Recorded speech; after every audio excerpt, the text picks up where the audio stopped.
During lunch, one of the blokes that I worked with was picking the chickpeas out of a salad that his wife had made him the night before. We asked him why, and he replied, "I don't like chickpeas." A couple of days later, during lunch, he sat there smashing crackers and hummus. When we explained that hummus was made from chickpeas, he didn't believe us until he read the instructions on the packet. Absolutely blew his mind and shattered his world.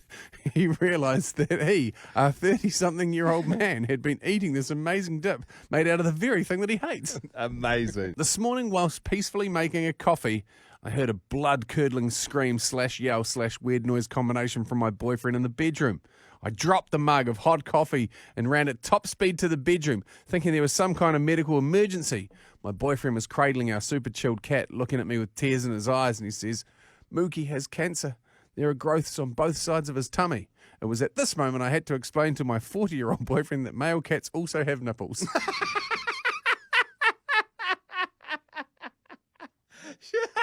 Straight away to the big C, the rust. I had to explain to my workmate that olives were not strange tasting grapes.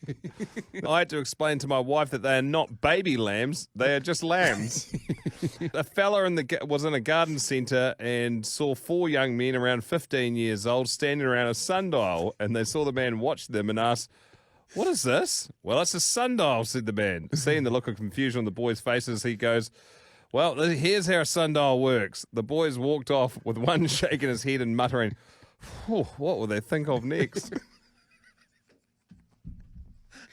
So I had to explain to my wife that the fireworks display at Disney World is set off using a computer system, not one fella running back and forth using a pack of matches. On the show. Jeez, no wonder they pay him the big bucks. He's just on, He's every pace. night. Every night. Doesn't miss a beat. Seamless. So I hate avocados, but by geez do I love guacamole. There he is.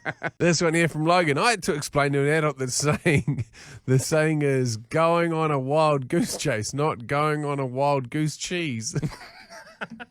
Had to explain to a girl that warming up a car is actually turning it on and leaving the heater going, not me turning up to help her out after her car wouldn't start, only to find out that she had just had the heaters going without the car on. So the thing went flat and actually wasn't warm. How's this from Sean? "Hey fellas, had to explain to a co-worker what a clitoris is." He's 28 and his missus was pregnant. Poor lass. Oh, no. That's from Davey Ward. "I was a dive guide on the Great Barrier Reef, helping a lady fit a wetsuit and needed to explain to her if she took the coat hanger out, it'd probably be a lot more comfortable."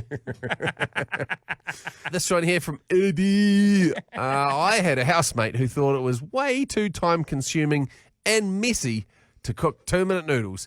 So she crunched them up and put them in the kettle with the water, turned it on, and got there just in time to explain why the power went off. The kettle was smoking. The element within the kettle had noodles encased on it like it was concrete.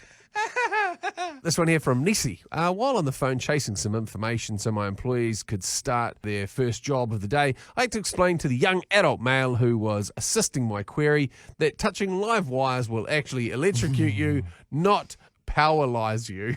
Powerlize you? I'm not sure if it was the dial before you dig hotline I called or if it was Squid Games. Hey guys, I was chatting with a grown-up, an adult with children, about my new chicken. She looked at me horrified when I told her how nice it was getting fresh eggs every day. And I asked her why, and she goes, "How do you know that the eggs don't have chickens in them?" I actually had to explain to her that you need to have a rooster around for that to happen. There's no cock, there's no babies. It's a great quote, that Gandhi. It's one of my favourites. This one here from Tom Ashcroft. Last weekend I had to explain to my missus that Ireland was not actually connected to the rest of UK and is an actual island. And I live in the UK.